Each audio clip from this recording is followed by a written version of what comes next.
Vamos entonces con esta sesión inaugural titulada Creative and Cultural Districts to Be or Not to Be. Distritos creativos y culturales, ser o no ser, quartier et lieu créatif et culturel, être ou ne pas être. Nuestra invitada de hoy, y es un verdadero placer tenerla con nosotros, es Odile Soulard. Odile, tu peux déjà commencer à te préparer. Odile, puedes comenzar a prepararte. Tiene 15 años de experiencia en el mundo de la economía creativa y es la investigadora líder del Instituto París Región. Nos conocimos en enero. Odile, c'est à toi.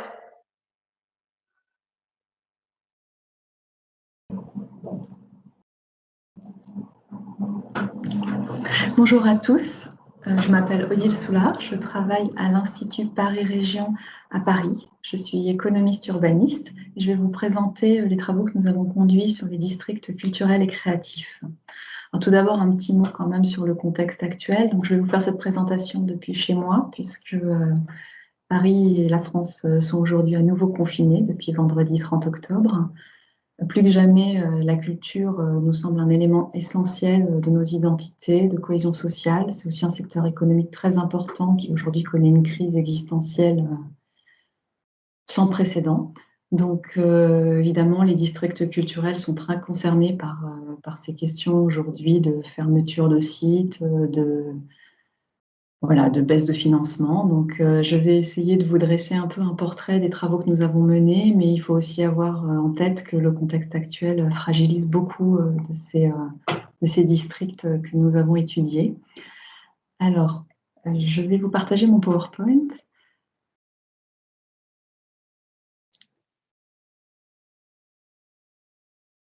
Donc, je suis ravie d'être avec vous pour cette 5e édition d'Écosystème Arte. Je remercie Paola pour cette invitation à partager un peu les travaux que nous conduisons à l'Institut.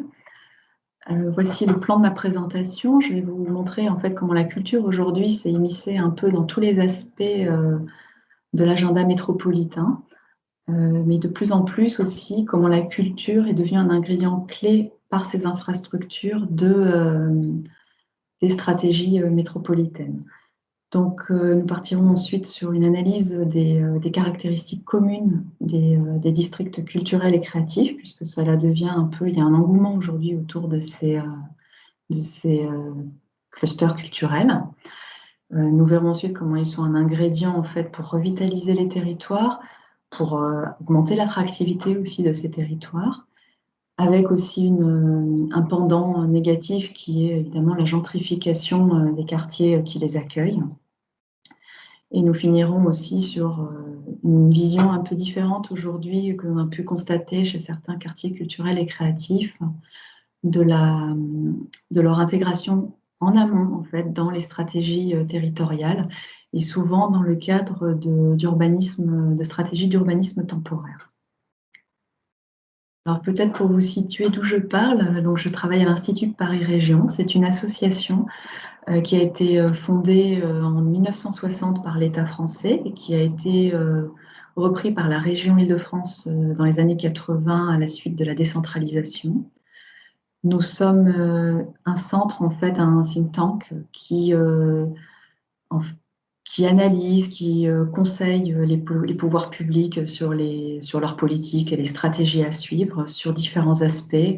Nous travaillons sur l'économie, les transports, l'habitat, la sécurité, l'environnement et bien sûr la culture. Nous sommes plus de 200 experts, travaillés donc sur toutes ces composantes de la vie quotidienne des citoyens et des habitants de l'Île-de-France. Pour vous donner une idée, en Île-de-France, il y a 12 millions d'habitants. Nous avons aussi beaucoup de partenaires en France et à l'étranger sur ces questions. Et sur la question de la culture, c'est une question sur laquelle nous travaillons depuis 2005, moi et puis aussi d'autres collègues.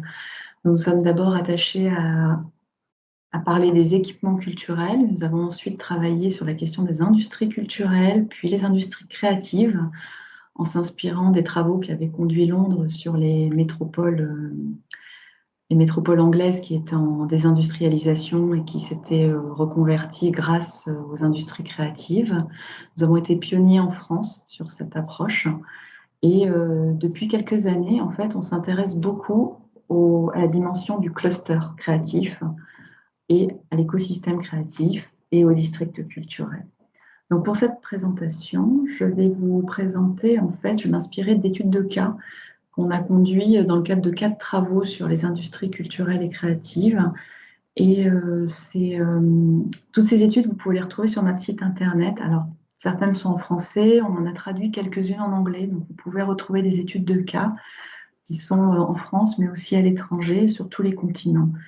Je vais vous dire aussi 2 mots sur le World Cities Culture Report, qui est en fait issu d'un réseau dont l'Institut Paris Région est membre fondateur, qui s'appelle le WCCF, le World Cities Culture Forum, et qui publie en fait avec ses 40 villes membres un certain nombre de rapports. Il y a beaucoup de benchmarks sur les initiatives qui sont conduites dans nos villes respectives et beaucoup d'éléments aussi sur les districts culturels.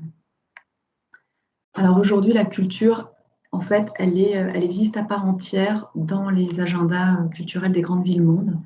C'est à la fois une composante sur la cohésion sociale, l'éducation. C'est un secteur économique qui est très important et qui a des porosités avec d'autres secteurs comme le tourisme, le numérique, qui intègre largement les contenus culturels. Ça a une dimension, quand on parle d'aménagement sur l'espace public, ça a évidemment une dimension d'intégration sur la sécurité, sur la santé des gens. Donc aujourd'hui, elle est partout. Elle est devenue un outil de régénération urbaine, un outil d'attractivité, avec évidemment tous les risques d'instrumentalisation qui vont avec. Mais elle est très, très active en fait et mobilisée par les pouvoirs publics parce qu'elle a un grand pouvoir transformateur. Dans ce contexte, en fait, on a observé qu'il y avait une recrudescence de quartiers culturels et créatifs. Alors, ce n'est pas un phénomène nouveau. Depuis des années, on peut penser à Saint-Germain-des-Prés à Paris avec les écrivains, on peut penser à Berlin avec les squats d'artistes des années 90. Donc, les quartiers culturels et créatifs, ce n'est pas quelque chose de nouveau.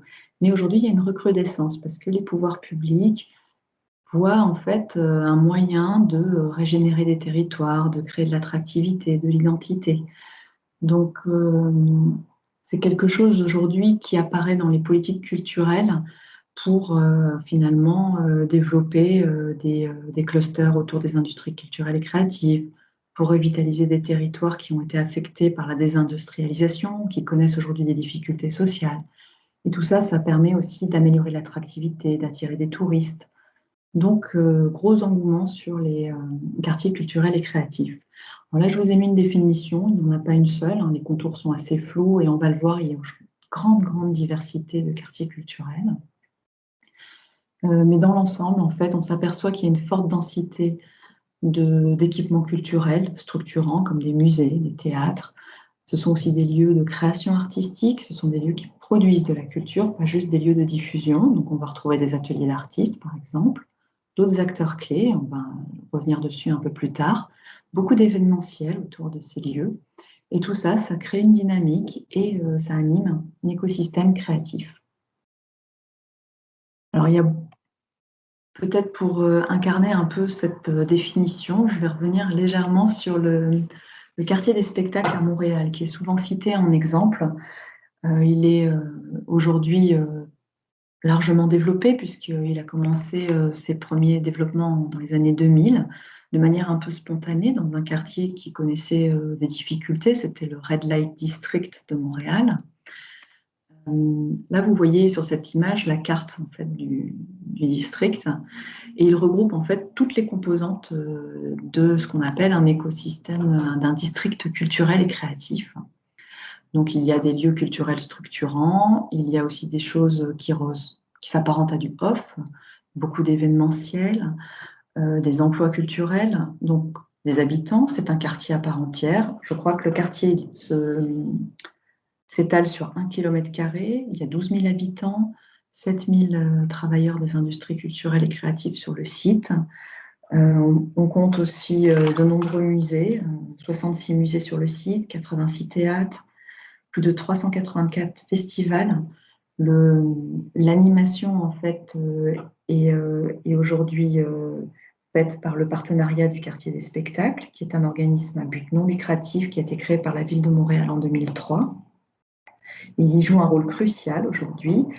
Beaucoup d'immobilier qui est lié à l'économie culturelle, mais aussi de l'immobilier résidentiel. Alors aujourd'hui, ça crée aussi des tensions dans le quartier, puisque les prix de l'immobilier ont largement augmenté, qu'il y a aussi des phénomènes de gentrification, des problèmes de voisinage, puisque évidemment les habitants ne sont pas toujours contents d'avoir autant d'animation et de bruit en bas de chez eux.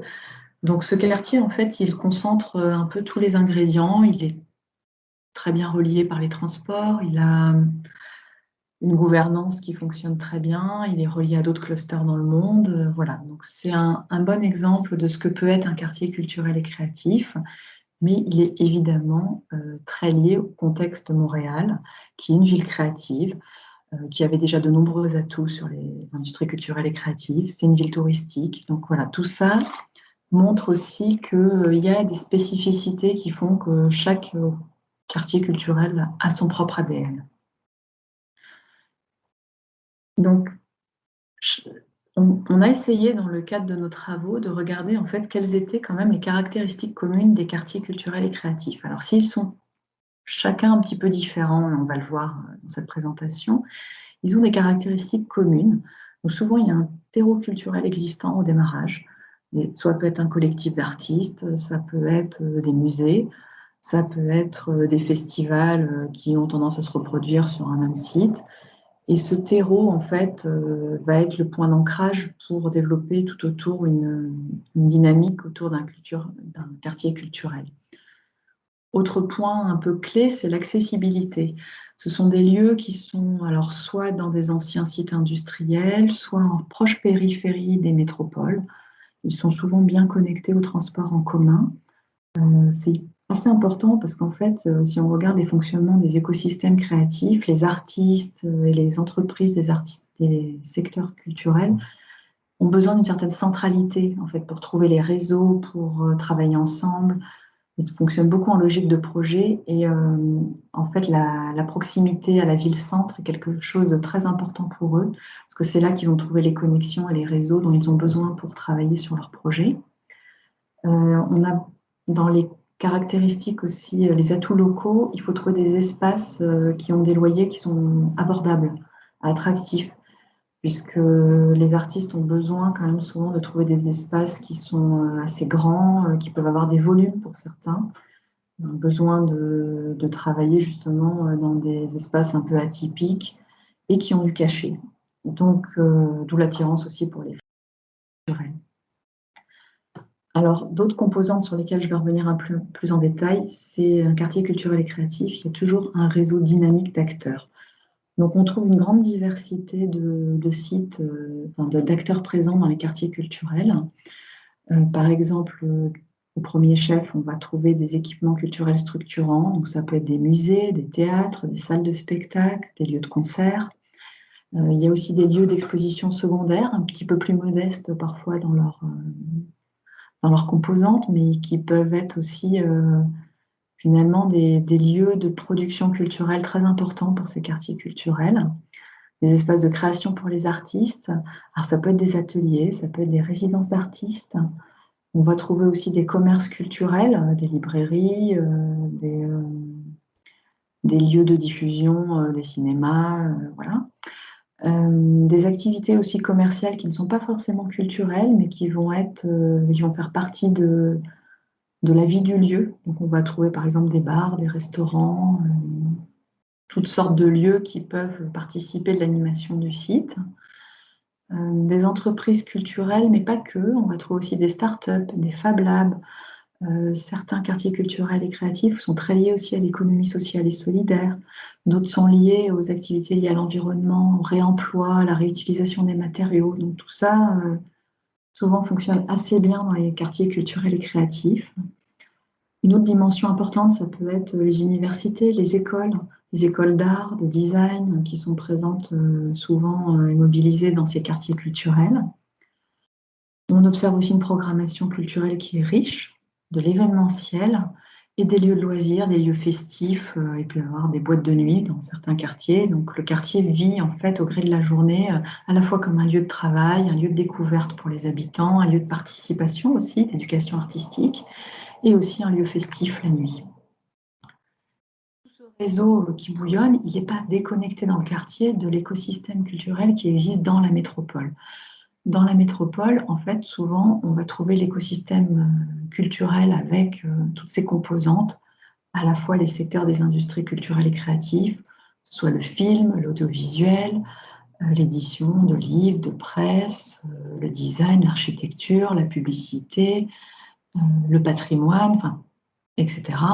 Tous ces acteurs des industries culturelles et créatives sont connectés aux éléments qui sont dans le district culturel et créatif. C'est très important en fait de voir qu'il y a souvent plusieurs quartiers culturels et créatifs au sein d'une métropole et qu'ils sont connectés entre eux. Alors, ils aiment bien souvent se regrouper entre eux, mais la pertinence de l'écosystème créatif, elle se fait souvent à une échelle un peu plus large. Et on va y trouver aussi le bassin de consommation culturelle avec finalement tous les gens qui vont venir visiter le quartier culturel et créatif, qui sont des acteurs de la métropole. Ils vont y venir pour une raison de travail, pour une raison de loisir. Ça peut être aussi des habitants qui sont attirés par ce quartier culturel et créatif. Il y a aussi un impact qui peut se faire avec d'autres secteurs d'activité. On va revenir dessus, mais ce sont souvent des composantes clés pour le tourisme, pour le lien aussi avec d'autres secteurs comme le numérique. Et les quartiers culturels et créatifs souvent incorporent une dimension numérique à travers des startups, par exemple. Il y a évidemment au niveau de la métropole, on va retrouver tous les pouvoirs publics, les collectivités locales, les financeurs. Tous ces éléments en fait ne sont pas déconnectés du quartier culturel et créatif, et il faut bien penser à les intégrer quand on regarde la gouvernance. Alors la gouvernance des quartiers culturels et créatifs, c'est hyper essentiel parce que souvent, en fait, on va regrouper dans un quartier culturel et créatif des acteurs qui ont des intérêts divergents. Alors ils ont besoin d'une gouvernance dans laquelle ils se retrouvent et avec laquelle ils peuvent faire des projets et faire vivre ce quartier. On s'aperçoit souvent que les quartiers culturels et créatifs, ils connaissent plusieurs phases. Il y a d'abord une phase d'émergence où c'est souvent un regroupement d'artistes qui, pour des raisons pratiques, parce qu'ils ont investi une grande friche, se retrouvent à mutualiser certaines choses et puis à travailler ensemble. Après, on va commencer à voir d'autres activités qui vont venir se regrouper. La puissance publique va peut-être choisir d'implanter un équipement culturel un peu structurant sur le site. Et après, petit à petit, les choses vont grossir et on va arriver à une phase de maturité où il va y avoir des stratégies de branding, de communication, de festival, d'animation du lieu. Donc les modèles de gouvernance, ils évoluent au fil du temps, au fil du cycle de vie du quartier culturel. Et la gouvernance, elle a évidemment un impact sur le type d'activité qu'on retrouve dans le quartier culturel. Donc là, sur la droite, je vous ai mis un peu une espèce de gradient en fait dans la gouvernance du quartier qui est complètement géré par les artistes, donc qui n'est pas institutionnalisé, qui n'est pas centralisé, c'est quelque chose de très bottom-up, au quartier le plus top-down, qui est souvent commandité par la puissance publique. C'est un quartier qui est créé ex nihilo, à un endroit donné, on décide d'implanter souvent de gros équipements structurants et de donner un cachet culturel à ce quartier. Et entre les deux, eh ben, il y a des différents éléments qui peuvent être mobilisés. Ça peut être des organisations à but non lucratif qui gèrent le lieu. Ça peut être aussi des partenariats publics-privés avec, par exemple, la puissance publique qui n'a pas assez d'argent en fait, pour tout conduire. Et il y a un intégrateur privé qui va être un aménageur, qui peut être aussi un animateur du lieu culturel. Et on est sur des modèles hybrides qui sont aujourd'hui très développés dans les quartiers culturels qu'on a pu observer. Donc, je vais vous montrer un premier exemple en fait entre cette espèce de balance entre le top-down et le bottom-up. Là, on est en France, à Nantes. À Nantes, donc on est dans l'ouest de la France. C'est une ville métropolitaine assez importante en France qui aujourd'hui a deux quartiers culturels et créatifs assez intéressants. Un qui est très connu, qui s'appelle le quartier de la création, qui est un quartier qui a été aménagé, qui aujourd'hui est très reconnu. Et en face, un quartier plus off, qui est un quartier qui aujourd'hui piloté, on va dire, par les artistes, et qui s'appelle Les Olivettes. Et c'est quelque part le off du quartier de la création qui est en face. Donc sur cette carte, vous voyez les deux quartiers, leur implantation dans Nantes, en vert le quartier de la création, qui est un quartier qui regroupe beaucoup d'éléments structurants. Donc il y a une école nationale d'architecture, une école des beaux-arts, des galeries, des bars, des lieux de production culturelle, avec l'animation du quartier qui est largement pilotée aujourd'hui par le quartier de la création. On y trouve aussi les machines de Lille, donc qui sont ces espèces de grands éléphants, vous pouvez peut-être connaître, ils sont très connus aujourd'hui dans le monde entier. Et le quartier de la création, aujourd'hui, il est membre du réseau des districts culturels, le J, que je ne vous dise pas de bêtises, le Global Cultural District Network. Donc on est sur quelque chose de très institutionnalisé, avec un fort pouvoir d'attraction. Et en face, vous avez le quartier des Olivettes, qui est géré par des artistes, qui, depuis de nombreuses années, avec des collectifs d'artistes, des lieux de spectacle, des lieux où vous pouvez trouver des loyers qui sont très encadrés, pas chers, pour que des artistes qui démarrent leur carrière puissent trouver des espaces.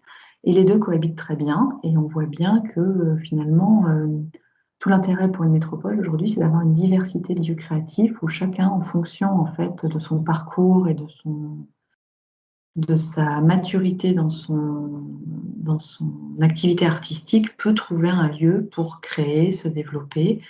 Et aussi, du coup, ça permet aux habitants d'avoir une offre culturelle beaucoup plus riche. Un autre élément clé des quartiers culturels et créatifs, ce sont la densité, en fait. Il faut une certaine densité dans le lieu culturel pour qu'il existe. Il faut que l'offre culturelle trouve un écrin pour pouvoir rayonner. Donc, ça passe par, évidemment, des lieux culturels, de la production aussi culturelle, des industries culturelles, mais cette animation, elle se fait aussi par la programmation. Des programmations communes avec les différents acteurs du quartier, donc ça va être des festivals, des événements temporaires, et il y a aussi tout ce qui tourne autour du branding, tout ce qui va donner en fait l'impression quand on rentre dans le quartier qu'on est dans un lieu spécial. Donc il y a un travail qui se fait sur les espaces publics, sur la voirie, la piétonisation de certaines places, et parfois un élément de marque aussi, une marque commune avec un logo, qui va donner aussi un sentiment de fierté aux résidents du quartier culturel et créatif, qui va leur permettre d'avoir plus de visibilité, quelque chose qui est immédiatement reconnaissable. Parfois, ce sont des marquages sonores dans le quartier. Voilà. Donc là, vous avez l'exemple du Museumsquartier à Vienne, qui est un quartier de musée.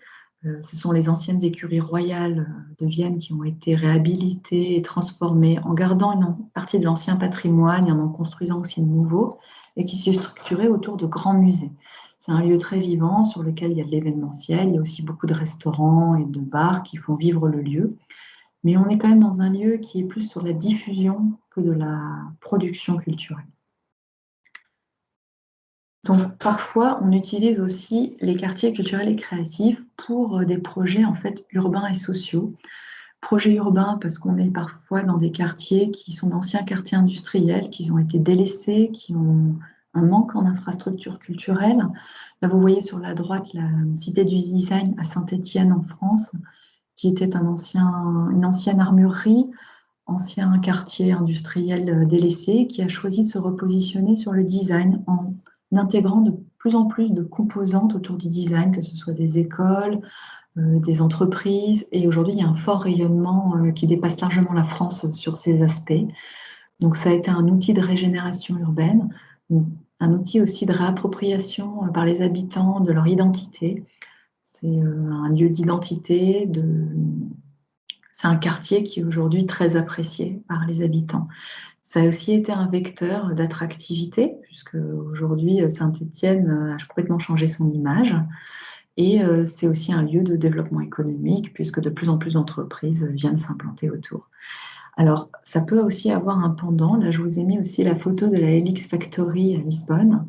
Ce lieu, aujourd'hui, il accueille certes des entreprises des secteurs culturels et créatifs, mais il accueille aussi beaucoup de bars, de restaurants, de de lieu de loisirs, c'est devenu un lieu touristique. Et aujourd'hui, pour avoir discuté avec certains de ses résidents, de plus en plus, ils se sentent évincés en fait, du lieu et il y a une désappropriation des artistes vis-à-vis de tout cet affichage aujourd'hui qui est plus touristique et dans lequel ils ne se reconnaissent pas. Et, et donc, du coup, c'est un des points un point de vigilance sur lequel il faut faire attention. C'est toujours conserver cette balance, cet équilibre entre un lieu qui a une authenticité et en même temps un lieu qui a de l'attractivité pour les touristes et les habitants. Donc, si on parle de la gentrification aujourd'hui, donc c'est un point d'alerte. Là, je vous ai mis West Kowloon Cultural District à Hong Kong et le East Bank à Londres. Ce sont des quartiers qui ont été créés ex nihilo. Et du coup, quand on crée un quartier ex nihilo, souvent, on enlève les habitants qui étaient là avant. Il y a un risque aussi de dégager un petit peu les artistes qui avaient commencé en fait à faire émerger ce quartier.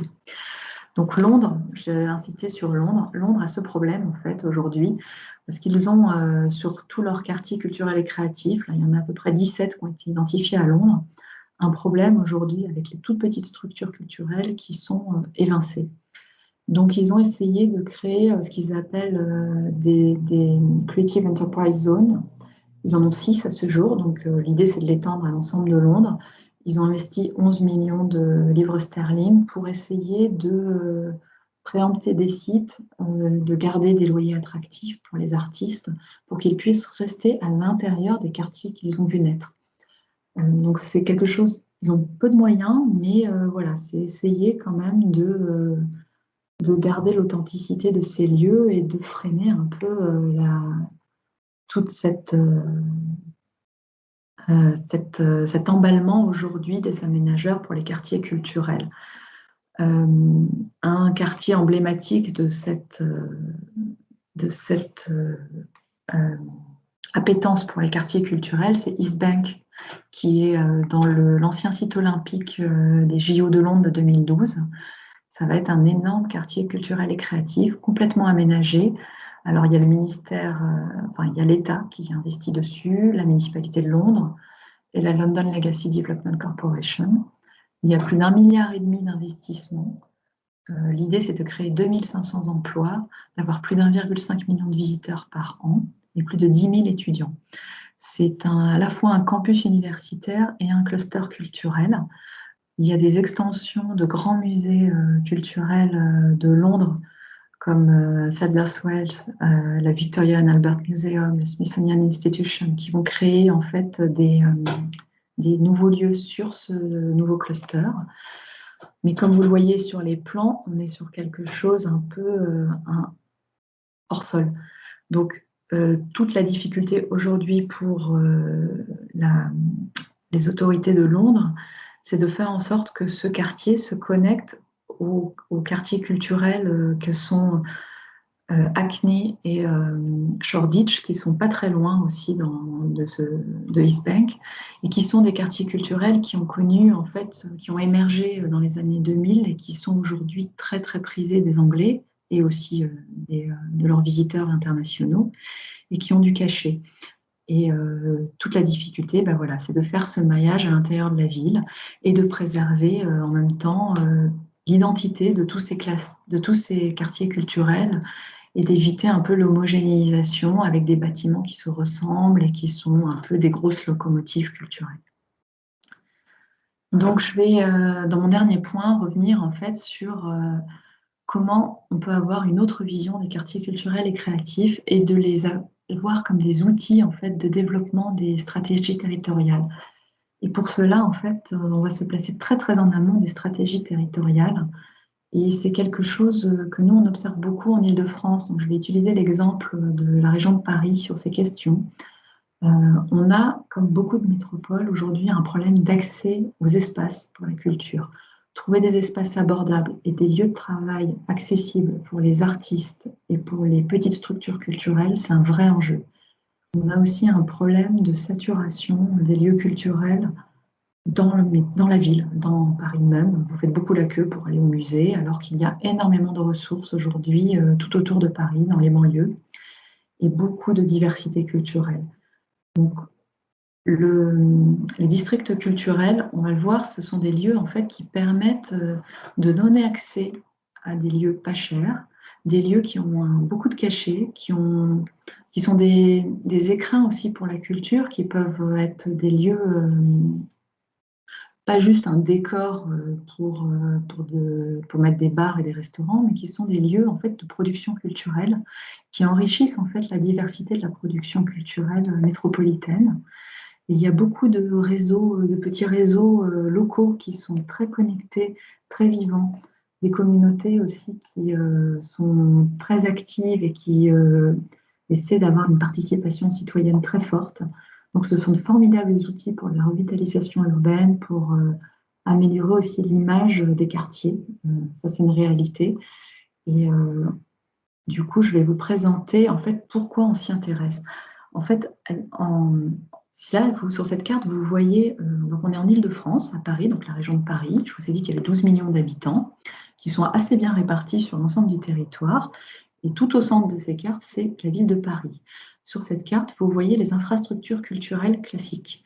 Donc les musées, les théâtres, les conservatoires, les cinémas, les librairies, enfin les bibliothèques, et tout ce qui est monument historique. Et vous voyez la très très forte polarisation dans le centre de Paris. Donc là, c'est sur juste les infrastructures culturelles. Si on regarde sur les emplois, même constat, la plupart des industries culturelles et créatives, elles trouvent en fait naturellement, pour des raisons historiques ou des raisons d'effet d'aubaine, d'habitude de travail des artistes et des actifs des industries culturelles et créatives, elles sont très centrées dans Paris. Si on regarde aussi la nuit, là, ce sont les activités festives la nuit. Qu'est-ce qui reste ouvert la nuit? Où est-ce qu'on fait la fête? Vous voyez la carte de l'Île-de-France en bas et Paris dans le petit encadré. Donc, quasiment tout se passe à Paris après 22 heures.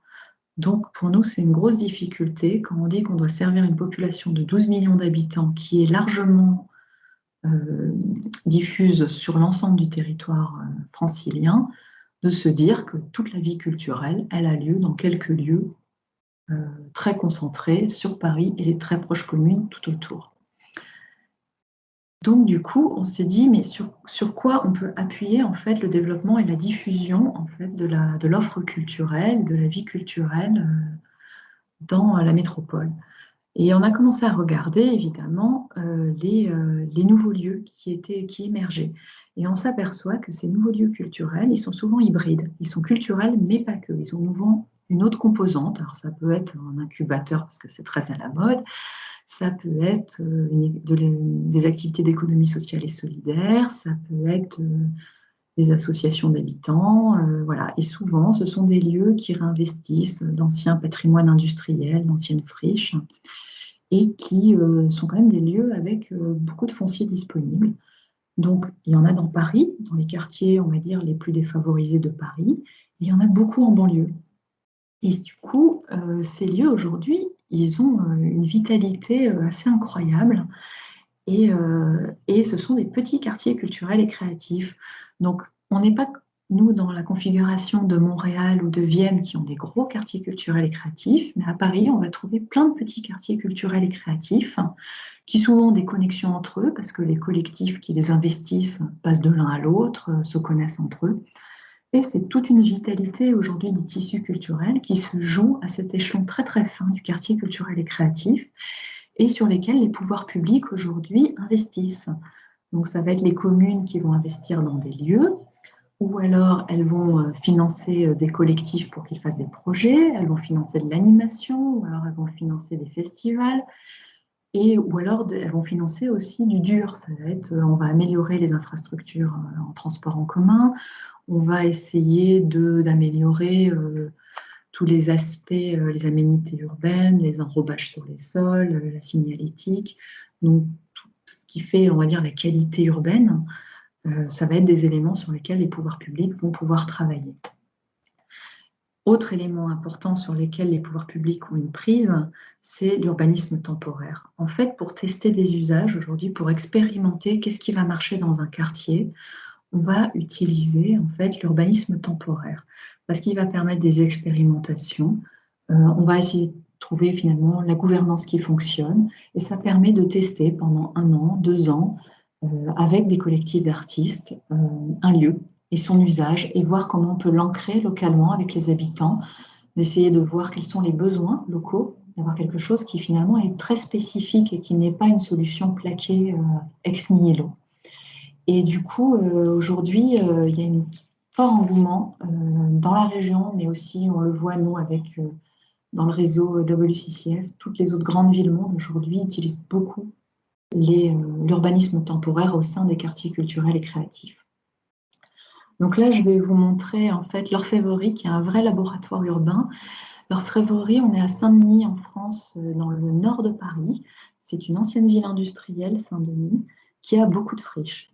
L'Orfèvrerie, c'est un lieu qui est très très grand. Aujourd'hui, il accueille plus de 200 artistes dans les arts visuels. On a des plasticiens, des photographes, des architectes.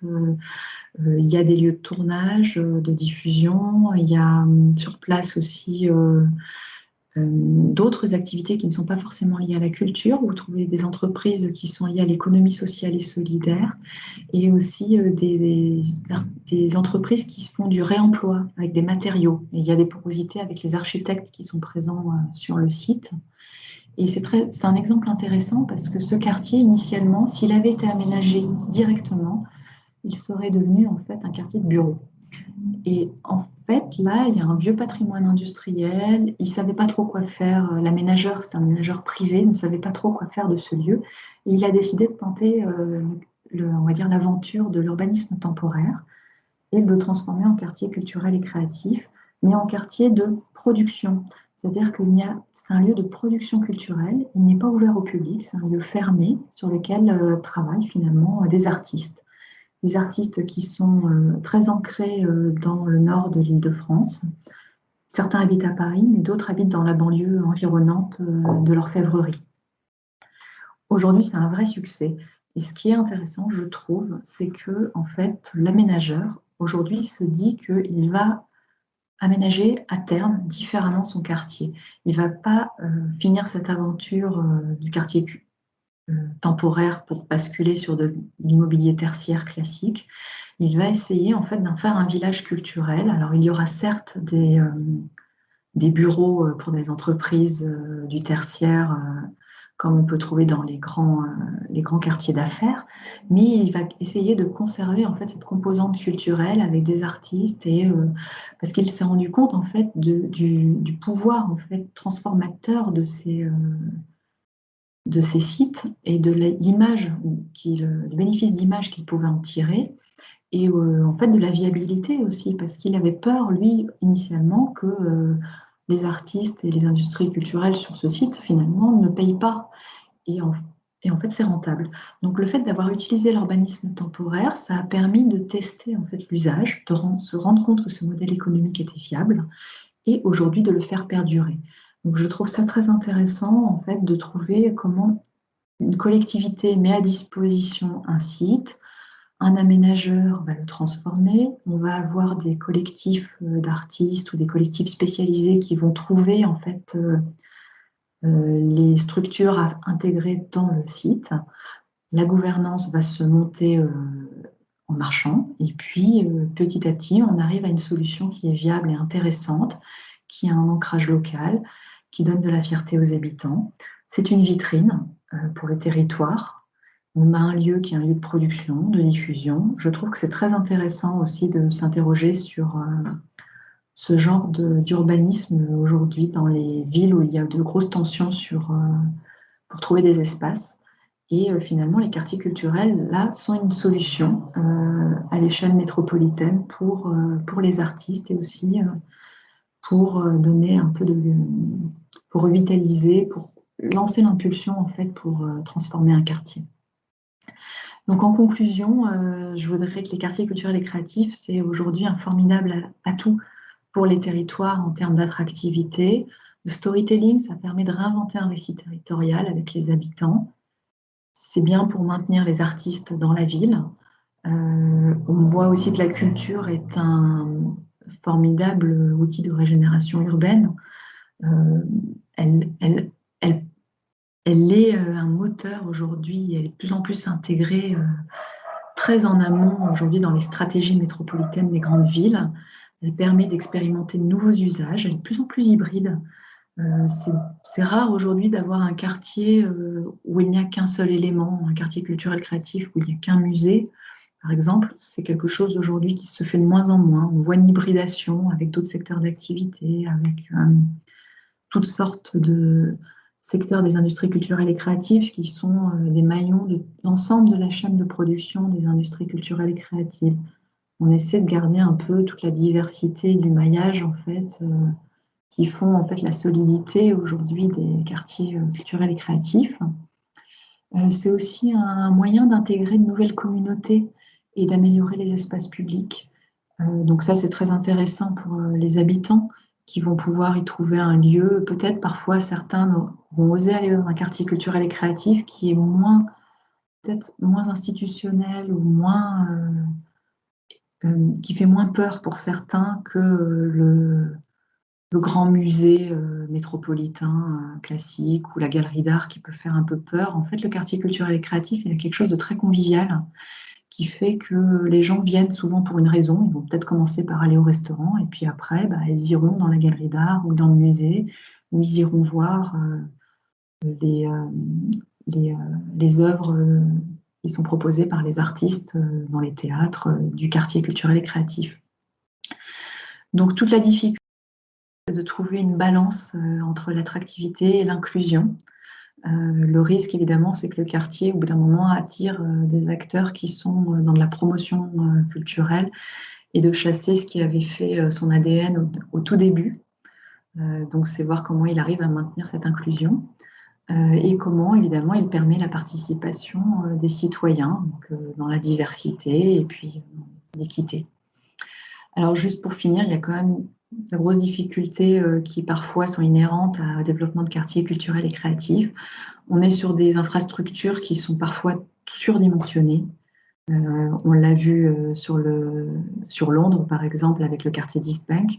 Ce sont de très, très grandes infrastructures qu'il va falloir remplir avec des entreprises culturelles. C'est quelque chose le risque souvent, c'est de déshabiller un autre quartier culturel qui était à proximité pour pouvoir remplir les nouveaux bâtiments. Donc ça peut créer des inégalités territoriales.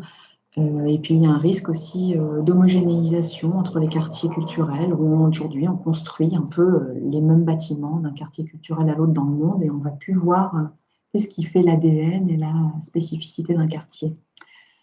Un autre problème qu'on a, nous, vu dans nos études, c'est que le financement culturel qui vient des pouvoirs publics, parfois il est redirigé vers les quartiers culturels et il est redirigé, mais au détriment de la production culturelle classique, c'est-à-dire qu'on va moins investir dans la programmation culturelle comme on pouvait le faire avant, on va investir dans le lieu, dans une friche par exemple, mais ce même quartier culturel et créatif dans lequel les pouvoirs publics investissent, parfois n'a que de très petites composantes culturelles, c'est-à-dire qu'en fait, on va soutenir des bars, des restaurants, mais pas de la production culturelle.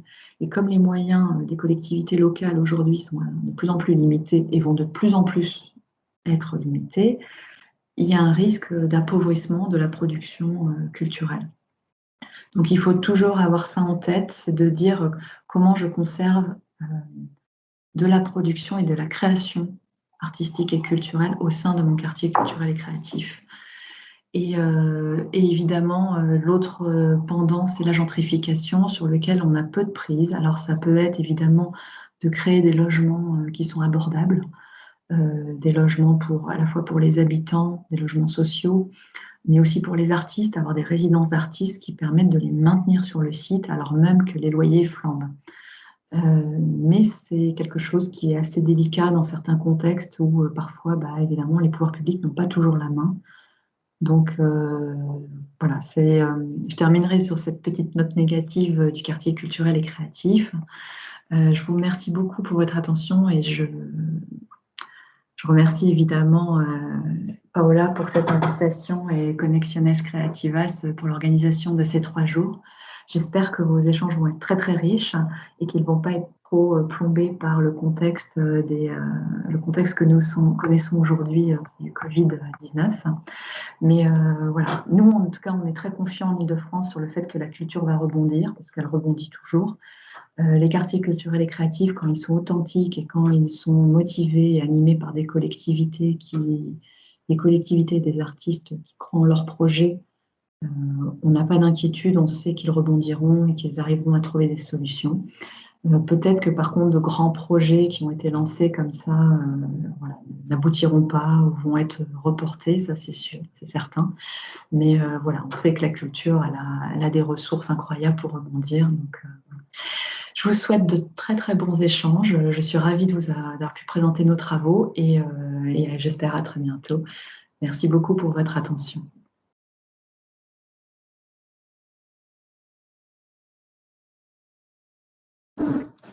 Bon, merci énormément Odile. C'était vraiment très émouvante ta presentación. Gracias Odile, ha sido realmente inspiradora. Ha sido un llamado de atención al equilibrio entre atractividad y honestidad. Sentimos que esta es la mejor conferencia inaugural que podíamos ofrecerles a todos. Nos gustan las distancias cortas. Te estamos esperando en www.cccreativas.com.